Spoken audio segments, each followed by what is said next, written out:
back, all you spooky fans and slashaholics. Riding on the coattails of last week's episode, and since the anniversary was on the 11th of this month, we are doing another sci-fi horror film. Yes, we are. However, I don't think we can call this one a particular classic. Cult classic, maybe. Oh, yeah, for sure. Cult classic. But it also kind of ripped off the ever-popular Gremlins franchise, Yeah, too. but what didn't rip off Gremlins? Let's be honest here. To be fair, there was a lot of rip-offs of those little guys. And Ghoulies, Critters, I know there was more. I'm sure there's more. We're actually talking about the Critters, the Krites. The Critters. Mm-hmm. That's right. Better known to us as Critters. Or, Critters, Krites, whatever you want to call them. So, the movie starts on an asteroid prison. A group of dangerous aliens known as the Krites, these little fuckers right here. Yeah. Which, by the way, they have their own language that they have English subtitles. Yeah. I love that. I think that's probably the funniest thing of the movie. Right. Is their subtitles. Right. Especially when they cuss. They are said to be transported to another station. The Krites engineer an escape and hijack a ship, prompting the warden to hire 2 shape-shifting bounty hunters to pursue them to Earth. I'm sorry, as I was watching this, I understand that we're horror review fans here and everything like that. I could not help but notice the similarities of this with Lilo and Stitch. Oh, for sure. For sure. When I was watching it, I got major flashes of Lilo and Stitch as well. I wonder if these guys aren't like Stitch. No, but I wonder if like the creators of Lilo and Stitch drew inspiration from this. I could see that. I could certainly see that. Studying life on Earth via various satellite television transmissions, the first bounty hunter assumes the identity, or at least the form, not really the identity. Right. He turns his form into the rock star Johnny Steele. And while the second remains undecided, thus retaining his blank, featureless face. Johnny Steele is supposed to be like the number one rocker. The number one rock star. He's got like the number one video on MTV. Yeah. He got the number one song on So Modern just keep Rock that in mind station. as we go on. Right. And by the way, the other guy, his anomalous form is just that. It's like a green blobous. Yeah, there's it's no very strange. It looks features. like kind of just this green, clearish, waxy looking mask. Right. On a rural Kansas farm, the Brown family sits down for breakfast. Father Jay and Mother Helen, played by the incomparable, and I understand we use that word quite often, but seriously. Oh, but she really is, though. Dee Wallace. She was, I think, actually billed as Dee Wallace Stone. She must have had a hyphenated last name at some point. I noticed it come across the screen when I was watching it. But Dee Wallace is known throughout the horror world as the greatest mother. The greatest mother to ever exist, I think. She's protected all of her children. Right. She's done everything she possibly can, even though she was, maybe a little clueless in some things, especially in E.T. I love the reference later to E.T., by the way. Yes, me too. Send their teenage daughter April and younger son Brad off to school while waiting on mechanic Charlie McFadden. A former baseball pitcher, Charlie has become the town drunk and crackpot. With claims of alien abductions foretold by messages that he's getting through his fillings. Yeah, that's not ominous in any way. Yeah, no, not at all. They're coming! My feelings told me so! They're giving me messages. I can hear it. Frequencies. Sad thing is, he was actually kind of accurate. Yeah. Playing with overly potent self-made fireworks. Why? I want to know about these fireworks. Them? I don't know. Charlie gave them to him. Was it? Because I thought he said he made them. I think it might have been a combination of things. I don't think Charlie's smart enough to make a detonative. But he's a mechanic. He is a mechanic. So he has some smarts. Yeah. Brad takes the blame when Charlie accidentally shoots April in the ass with a rock from Brad's slingshot. As Brad's punishment, he is sent to bedroom you with go to no bed dinner. With no dinner. Which, I'll be honest, that was actually a punishment back in the 80s. So this was 1986. For sure was. I got sent to bed with no dinner plenty of times. Oh, yeah. On the Doesn't roof, show now. I mean, clearly I've made up for it, but... On the roof later that evening, Brad mistakes the critters crashing spaceship for a meteorite. Mm-hmm. Jay and Brad investigate and interrupt the creatures consuming a cow. Yeah, and that cow ends up looking... Woo! Mutilated. Yeah, like sucked dry. Mm-hmm. Really. Makes you wonder if, because, there was a lot of, cow mutilations and stuff going on in the 80s, too. I wonder if they drew inspiration from real life. Yeah. Wasn't that part of the Satanic Panic? Yeah. Yeah. Mm-hmm. Anyways, the creatures then kill and feed on local police officer Jeff. Later, the second bounty hunter then assumes Jeff's persona, or not persona, his form, and they take the police car. The pair of bounty hunters take the police car. Mm-hmm. They later besiege the farm and cut its electrical connection. The critters do. Yeah. Oh, yes. Sorry. The critters then cut off all the electricity to the house, the Browns' home. While checking the circuit breaker, Jay is attacked by one of the critters and is severely wounded and just barely escapes.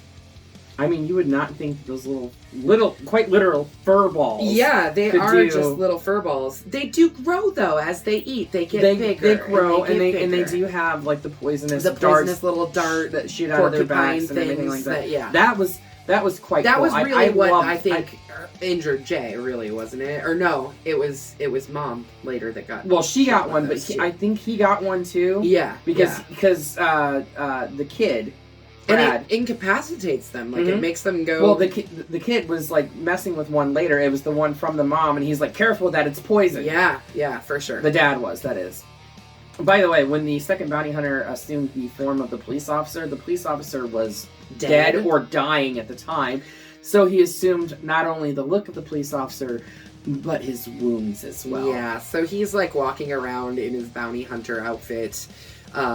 looking like death warmed over. Basically. In the barn, April's about to have sex with her boyfriend Steve. Played by Billy Zane. Right! What the hell? I was so not expecting that, and then, when he popped up on screen, I was like, Billy Zane? I'm about to wreck the whole entire set.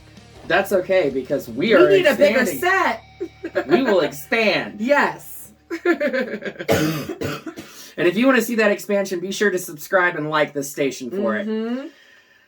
Anyway, April is in the barn getting ready to give up that V card to her boyfriend Steve, played by, as Jenny said, Billy Zane. I got a little overexcited and tried to take the whole set down.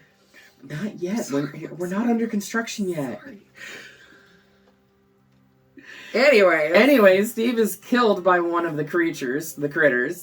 The creature itself is slain when it devours one of Brad's lit firecrackers. And I have to say that when that happened, I was like, oh, well, that was easy.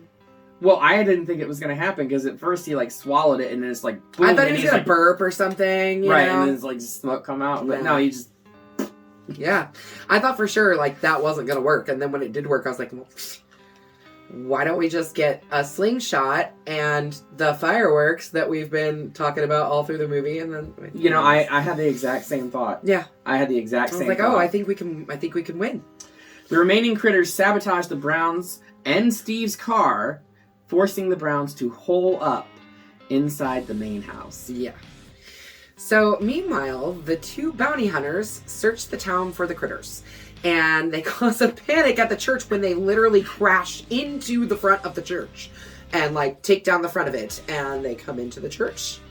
And one of the bounty hunters, the one who was the police officer assumes the Reverend's look in front of everyone. Yeah, that was pretty scary. I'm sure the Reverend, as he was watching that man turn into him, was probably a little bit shocked. I mean... I think that would scare the shit out of me. You see his expression. He's like... So, anyways, they also cause havoc at the bowling alley when the second bounty hunter assumes the form of another townsperson. He took on the form of Charlie there. Exactly. At the bar, at the bowling alley, is Charlie, the town drunk, and the mechanic that works for the Browns. And the bounty hunter takes on Charlie's visage. Not only did he take on the look of Charlie, everybody knows who Charlie is. I mean, everybody knew who the Reverend was, too, but everybody knows who that town drunk is. They all assume he's talking all kinds of craziness, which he does start talking what sounds like craziness, but he starts really getting transmissions through his filters. Or we're assuming Or at least he thinks he did. He might be schizophrenic or something, which is likely.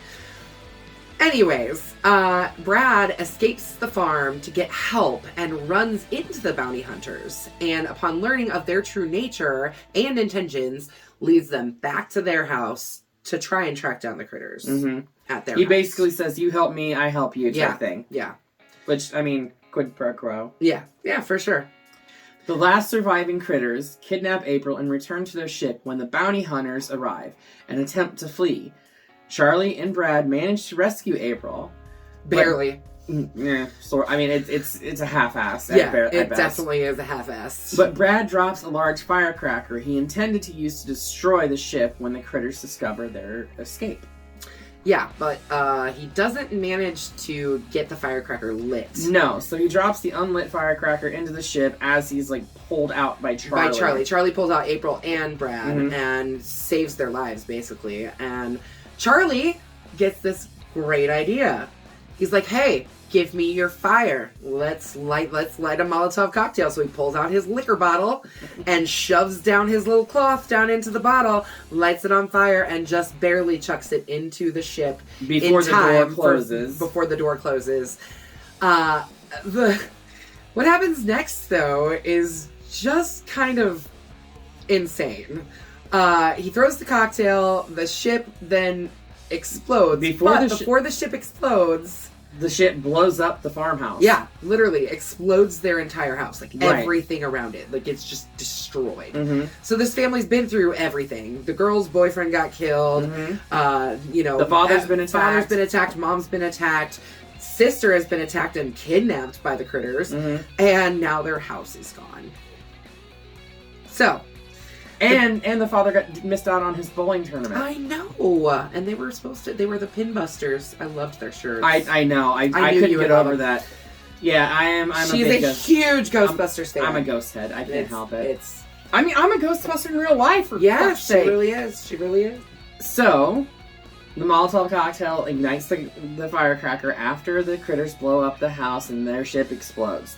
The bounty hunters leave in their ship, giving Brad some type of handheld device. Yeah, it's like a little cell phone, sort of. Right, and like the one that looks like Johnny, the rock star that nobody fucking no one. Through the entire movie, no one acknowledges that he looks like the most popular rock star on Earth. Except for Brad. Yeah, right. The brother, the young boy from the family. He's the only one. He's like, wait a minute, aren't you Johnny Steele? Literally no one else recognizes him. I don't know why. It makes no sense. None whatsoever. None at all. Anyway, the one that looks like Johnny Steele gives him this device and says, call us. Yeah. Kind of ominous, whatever. You know. They get in their ship, they take off, and Charlie follows after them asking for a device for himself as well. Right. Right. Which I think is really cute. Right. He's like, hey, you got another one of those? I'd really like to be able to actually talk to you guys, not through my feelings. Yeah, that's pretty much exactly what he said, too. Anyway, the ship flies off, the bounty hunters fly off, and leave the Bradys. As they fly off, or after they, I guess right after they fly off, little phone rings, and the house reassembles itself. Yeah, it just all goes back together all beautifully. I'm sure they just took whatever they did when they blew it up and just rewound it. They couldn't, because one, it blew up at night. Okay, and that's two, true. It was in the daytime. Fire. Yeah, there was a fireball. Wow. So they literally had to have two different sets for that. Yeah. One that was probably, I'm sure, a miniature set that was tagged down low. Yeah. And it was literally just like the facade of it and everything, and they just crumbled it down and then ran it in reverse for the put back together scene. I did not know that, but it makes sense.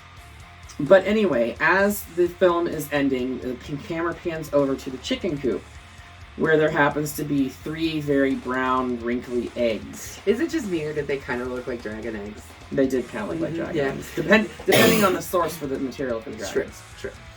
They kind of look like dragon eggs, though. It was definitely 3 eggs that apparently the critters laid.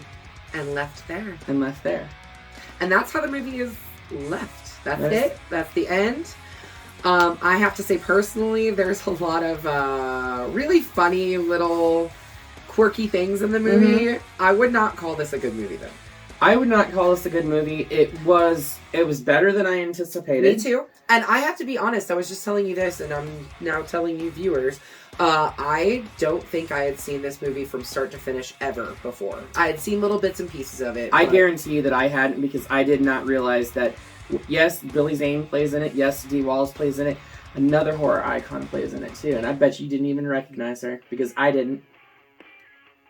Secretary at the police station. Oh, it's Lin Shaye! I did know it was Lin Shaye. I did recognize her, and the only reason that I recognized her is because I happened to see her name go across when the credits were rolling, and I was like, "Oh, Lin's in here somewhere." I don't have to keep my eyes open for her. And you didn't recognize her? No, I recognized her right away, but that's only because I was watching for her. I probably wouldn't have recognized her otherwise, because she is in heavy makeup and she does not look like. No, she doesn't have her blonde hair. She's got brown curly locks and everything like that. That's all like tucked back under a hat, and she's got bright red lipstick that goes way outside of the lines. And she's just literally sitting there like eating bonbons and being weird, but gotta love her. So we have 3 horror icons. I mean, Billy Zane's done some stuff too. Yeah. What was it? Demon Knight, Tales from the Crypt. That was phenomenal. Love that. Yeah, and I'm sorry, but The Mummy is still in the horror genre. I wasn't in The Mummy. Billy Zane wasn't in any of Mummy movies? I'm Posler.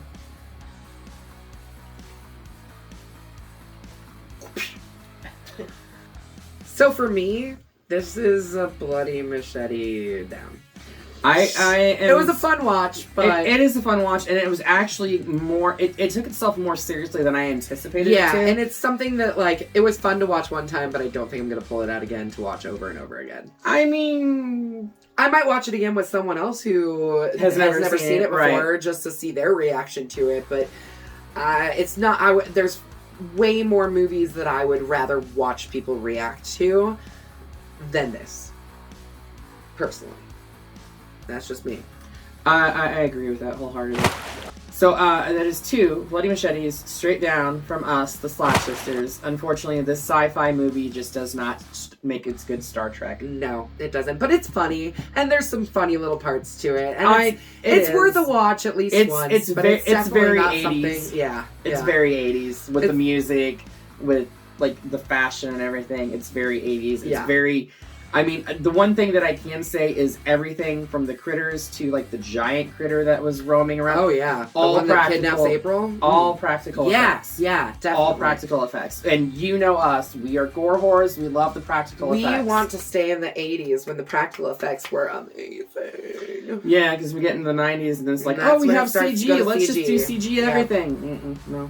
Now we're at a place where it's becoming a good combination of CG and practical. Because we have great makeup effects artists that are pushing the boundaries again. Mm-hmm. They realize that the CG just cannot keep up with what our at least not our now. minds can perceive. Yeah, for sure. So we are going to get this.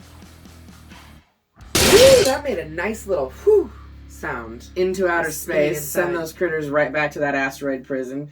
You can stay though. You're kind of cute. You know what? You want to do something special? Let's do something special. I do like doing something special. It's a very, very, very important day. Mm-hmm. So, when you're done with this video, come right back here. In just a few minutes. In like 10 minutes. And watch our next video. Because take a break, get some coffee. Go ahead and get a cigarette. Whatever you want to do. Whatever you want to do. But you got to come back because we're doing something very special. We're doing our first sequel, ladies and gentlemen. Yeah, and not only is it just a sequel, it is my favorite sequel of all time. My favorite sequel. My favorite in this franchise. My favorite movie in the franchise. But we're not just doing a sequel, no. We're doing the sequel on the day that the new film... Evil Dead Rise... is opening in theaters. Yes. Which we will go and check that out, of course. Yes, and we will let you know what we think of that too. I'm sure it's going to be amazing. I've heard nothing but great reviews. And I'm excited to see it. The only question that I have, because they've taken it out of the... Yeah, there's no cabin. This is the first time that we're going to be like out of the cabin in the woods. So my question is it a sequel or continuation of this franchise? Or is it a sequel / continuation of the 2013 My remake? understanding from what I am the type of person that likes to stay away from trailers and stay away from too much about a movie, but from my understanding, it's in the same world as 2013 Evil Dead. Okay. So in the same world, not necessarily the same. Not necessarily the same exact rules or the same people or anything like that. Obviously, it's been taken to a completely different place.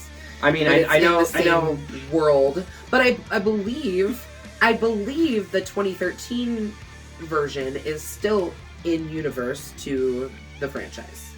To this franchise? Yes, in some way. I mean, according to the 2013 one is the only one not directed by Sam Raimi. Well, this new one's not directed by Sam Raimi, but he's producing it. And he did produce on the 2013 one as well. I know Bruce Campbell did as well, too. Yes, and they've been heavily involved in the production of this new one. So, come back here, 10 minutes time, go get your coffee, go take a pee break, and then watch our review of Evil Dead 2. My favorite movie. I think personally, it's one of our favorite movies in general. Right? It's in my top 3 favorite movies. I mean, we have the Necronomicon on our set. It was funny when we were setting up things. I was like, "How many Necronomicons can we get into our set?" And you'll find out in just a minute. So don't forget to slash the subscribe button, stab that like button, and ring-a-ling the grave bell so you don't get lost in the mix. And we will see you in 10 minutes time for this video and in the afterlife.